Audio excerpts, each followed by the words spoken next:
प्रिय मित्र, यदि आज तुम्हारा मन बोझ से दबा हुआ है, यदि तुम्हें लगता है कि तुम्हारी प्रार्थनाएं जैसे आकाश तक पहुंच ही नहीं रही, यदि तुम्हें ऐसा महसूस होता है कि तुम्हारे जीवन की राह अंधेरी हो गई है, तो आज इस संदेश को ध्यान से सुनो।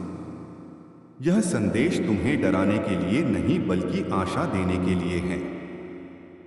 कई बार मनुष्य अपने जीवन में ऐसी परिस्थितियों से गुजरता है जहां उसे लगता है कि सब कुछ समाप्त हो गया है, लेकिन परमेश्वर वहीं से नया आरंभ करता है जहां मनुष्य अपनी आशा खो देता है। यीशु मसीह हमें यह नहीं सिखाते कि जीवन में कभी कठिनाई नहीं आएगी, बल्कि वह यह सिखाते हैं कि कठिनाइयों के बीच भी विश्वास का दीपक बुझने नहीं देना चाहिए।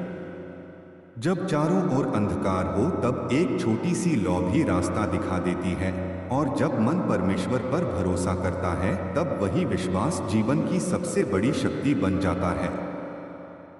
हो सकता है तुम्हें लोगों ने ठुकराया हो, तुम्हारे अपने ही तुम्हें समझ न पाए हो, तुम्हारी मेहनत का फल तुम्हें न मिला हो, या तुम्हारी आंखों से कई रातों तक आंसू बहते रहे हों, लेकिन परमेश्वर तुम्हारे हर आंसू को देखता है। वह उन बातों को भी जानता है जिन्हें तुम किसी से कह नहीं पाते। वह तुम्हारे टूटे हुए मन को भी समझता है और तुम्हारी खामोशी की भाषा भी सुनता है। इसलिए निराश मत हो, अपने हृदय को कटुता से मत भरने दो। क्षमा करना कठिन हो सकता है, लेकिन क्षमा करने वाला मन ही सच्ची शांति का अनुभव करता है। जब तुम दूसरों के लिए भलाई का मार्ग चुनते हो, तब परमेश्वर तुम्हारे लिए ऐसे द्वार खोल सकता है जिनकी तुमने कभी कल्पना भी नहीं की होगी। याद रखो, विश्वास केवल शब्दों से नहीं बल्कि जीवन से दिखाई देता है। यदि तुम प्रेम बांटते हो, जरूरतमंद की सहायता करते हो, सत्य बोलते हो, ईमानदारी से काम करते हो और कठिन समय में भी परमेश्वर का धन्यवाद करते हो, तो तुम्हारा जीवन स्वयं एक संदेश बन जाता है। दुनिया को केवल उपदेश नहीं बल्कि ऐसे लोगों की आवश्यकता है जिनके व्यवहार में दया, विनम्रता और करुणा दिखाई दे। आज अपने भीतर झांको और स्वयं से पूछो कि क्या तुम्हारा मन शांति से भरा है या शिकायतों से। यदि शिकायतें अधिक हैं तो उन्हें परमेश्वर के सामने रख दो।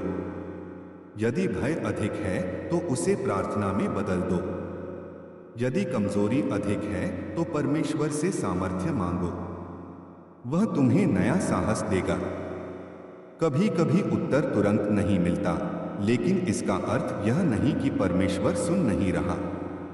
कई बार प्रतीक्षा ही वह प्रक्रिया होती है जिसमें हमारा चरित्र मजबूत होता है और हमारा विश्वास गहरा होता है। इसलिए धैर्य रखो। हर सुबह एक नया अवसर लेकर आती है। हर सांस इस बात का प्रमाण है कि परमेश्वर ने अभी तुम्हारे जीवन का उद्देश्य पूरा नहीं किया है। अपने परिवार के लिए प्रेम का कारण बनो, अपने मित्रों के लिए भरोसे का कारण बनो और जिन लोगों का मन टूटा हुआ है उनके लिए आशा का कारण बनो। यही वह जीवन है जो परमेश्वर को प्रिय है। आज यदि तुम एक छोटा सा अच्छा कार्य भी करते हो तो उसका प्रभाव शायद तुम्हें तुरंत न दिखाई दे, लेकिन वह किसी के जीवन में प्रकाश बन सकता है। इसलिए प्रेम चुनो, विश्वास चुनो, सत्य चुनो और आशा चुनो। याद रखो, कोई भी अंधेरी रात हमेशा नहीं रहती। सुबह अवश्य आती है।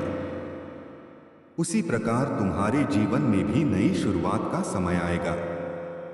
विश्वास के साथ आगे बढ़ो, प्रार्थना करते रहो, भलाई करते रहो और अपने हृदय को नम्र बनाए रखो, क्योंकि जो व्यक्ति परमेश्वर पर भरोसा रखता है वह परिस्थितियों से नहीं बल्कि विश्वास से अपना भविष्य देखना सीख जाता है।